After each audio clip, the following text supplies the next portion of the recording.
আজ যেন মানুষের ঢল নেমেছে মনু মিয়ার বাড়িতে। আশপাশের 10 গ্রাম তো বটেই, এমনকি দূর দূরান্ত থেকেও মানুষজন ছুটে এসেছেন অতি সাধারণ এই ব্যক্তির জানাজার নামাজে।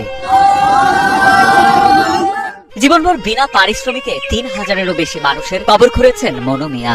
সবার ভালোবাসায় সিক্ত হয়ে আজ তিনি নিজেই শায়িত হলেন কবরে। উনি কখনোই কবর করে কারো কাছ থেকে টাকা নেন নাই বা হাদিয়া নেন নাই। ইভেন ওই মৃত ব্যক্তির বাড়িতে উনি খাওয়া দাওয়া কখনো করেন না। তার মানে যে চাওয়া ছিল এটাই যে উনি যেন সুস্থতার সাথে আসলে আল্লাহটাকে ফিরতে পারেন। তো আমার মনে হয় আল্লাহ ওনাকে কবুল করে নিচ্ছেন।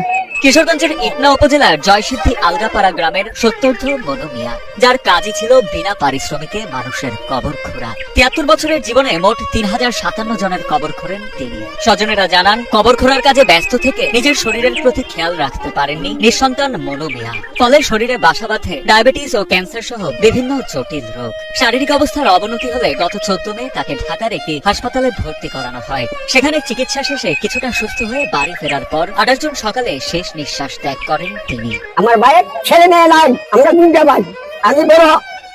আমি বড় হ্যাঁ শুকু। সে কোনো জীবনে আমার কামের কথা বলছে না, কাম করছে না। এই শের কাম আমিও করে দিছি, সব কিছু সব কাম আমিও করে দিছি।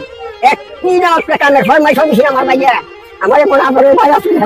বয়সের ভারে নিজে নুয়ে পড়লেও অসুস্থ স্বামীর সেবা যত্নে কোনো কমতি রাখেননি মনু মিয়ার স্ত্রী রহিমা বেগম।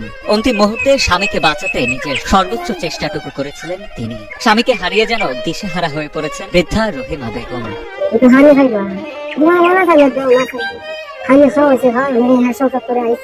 আমার ডাক্তার আমার নিজ নাম হচ্ছে রহিমা,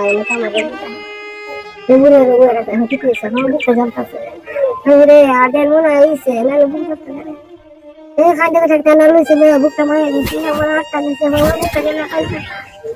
আমার রকমের দাবি রাখতো না।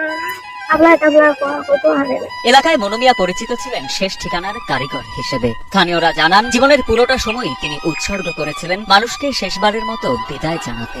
নিঃস্বার্থ মানুষটি বিনা পারিশ্রমিকে মানুষের দাফন কাফনের কাজ করতেন বলেও জানান তারা।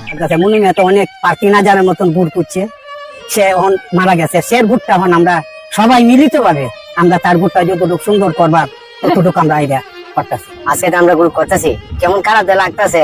আমরা এটা এখন আমরা মনে তো মানতেছে না, এটা এখন আমরা নিজেরা করতেছি আর কি।